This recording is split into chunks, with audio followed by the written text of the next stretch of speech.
नमस्कार दोस्तों, आपके अपने YouTube चैनल पर आपका स्वागत है। मैं विनोद फोगला आज आपके लिए लेकर के आया बेहद खास स्कीम। देखिए, हर इन्वेस्टर का डिफरेंट फाइनेंशियल गोल होते हैं और उनका डिफरेंट टाइम जोन होता है। अलग अलग टाइम पे उनको अलग अलग पैसा चाहिए, जैसे कि foreign holiday, wedding, new car, नया घर खरीदना है, बच्चे की एजुकेशन, रिटायरमेंट। उनका टाइम भी अलग अलग जोन में होता है और कॉस्ट भी अलग अलग होती है। और जिस असेट्स क्लास के अंदर अगर अपने इन्वेस्टमेंट करने जा रहे हैं, वो असेट्स क्लास यानी इक्विटी म्यूचुअल फंड, जिसकी underline assets class stock market है या शेयर मार्केट है, वो वोलेटाइल है। फॉरेन हॉलीडे, वेडिंग प्लान्स, नए कार, नए होम, बच्चों की एजुकेशन, रिटायरमेंट, उन सब में वोलेटाइल है। तो हर इन्वेस्टर क्या चाहता है कि मेरी ये जो जर्नी है फाइनेंशियल गोल अचीव करने की, वो बड़ी स्मूथ हो जाए, उसमें कोई किंतु परंतु ना रहे, और मार्केट जो है वो मेरे को इतना स्मूथ लगे कि मेरी जर्नी जो है वो जिग जैग मोड में ना हो करके बहुत ही डेस्टिनेशन जो है वो सेटिस्फैक्ट्री हो।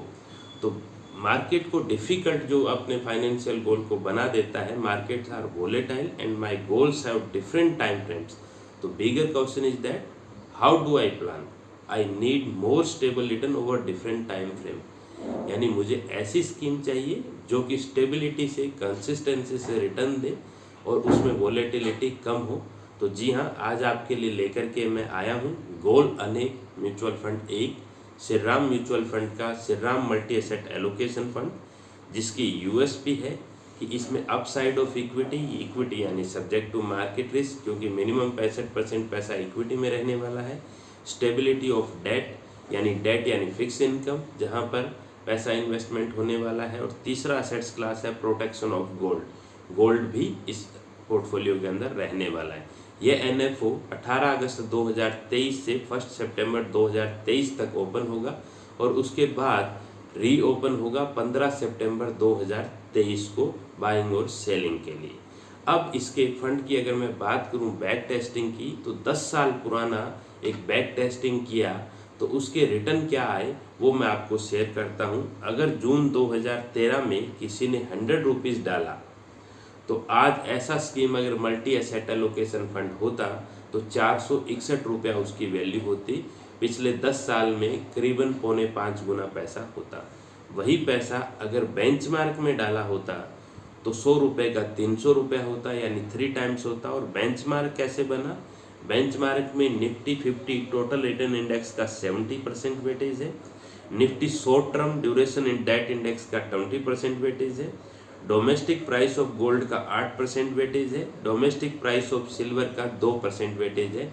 इन सब चारों चीज़ों को मिला करके 100% वेटेज बेंचमार्क का है।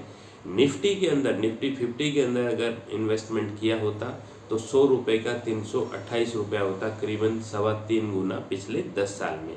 जबकि इस फंड में पिछले 10 साल में रिटर्न हुआ, अगर ये बैक टेस्टेड रिजल्ट होता या उस टाइम ये स्कीम होती, तो 461 रुपया होता। ये एक्चुअल रिटर्न नहीं है, ये बैक टेस्टेड है कि अगर इस तरीके का मॉडल होता तो क्या रिटर्न होता।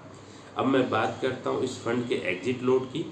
अगर 1 साल से पहले अगर अपने पैसा निकालते हैं तो 1% का एग्जिट लोड लगेगा। रिस्कोमीटर की अगर मैं बात करूं तो ये वेरी हाई रिस्क कैटेगरी में है। जहां पर इक्विटी होगा वो हमेशा वेरी हाई रिस्क कैटेगरी में ही फॉल होगा। और वेरी हाई रिस्क कैटेगरी का मतलब है कि आपका जो प्रिंसिपल है या मूलधन अमाउंट है उसमें फ्लक्चुएशन रहेगा। Last but not list, equity taxation की बात करता हूँ। इसमें इक्विटी का टैक्सेशन अप्लीकेबल होगा। जैसा कि आपको मालूम है कि अभी 3 तरीके के टैक्सेशन है। इस स्कीम में इक्विटी का टैक्सेशन रहेगा, क्योंकि मिनिमम इक्विटी हर टाइम 65% रहेगा। इक्विटी टैक्सेशन जो मेरे चैनल पे नए आए हैं उनकी जानकारी के लिए बता दूं कि अगर आज आपने पैसा इन्वेस्टमेंट किया और विद इन 1 ईयर अगर आपने पैसा निकाला तो मुनाफे पे 15% टैक्स लगता है, irrespective of your tax slab. आपका पर्सनल टैक्स रेट चाहे 10% में आ रहा हो, 20 में आ रहा हो या 30 में आ रहा हो। 1 साल के बाद जो मुनाफा होता है उसको लॉन्ग टर्म कैपिटल गेन बोलते हैं। और उस लॉन्ग टर्म मुनाफे पर 1 लाख रुपए तक का मुनाफा फ्री है और उससे ऊपर के मुनाफे पे 10% टैक्स लगता है। यह भी स्पेशल रेट से लगता है, चाहे आप 20% के टैक्स स्लैब में आते हो या 30 में आते हो, आपको 10% टैक्स ही देना है। उम्मीद करता हूँ इस वीडियो से आपको कुछ insight Shri Ram multi fund के बारे में मिल गए होंगे। और अगर अभी तक आपने मेरे YouTube चैनल को सब्सक्राइब नहीं किया है तो सब्सक्राइब कर लें। Thank you.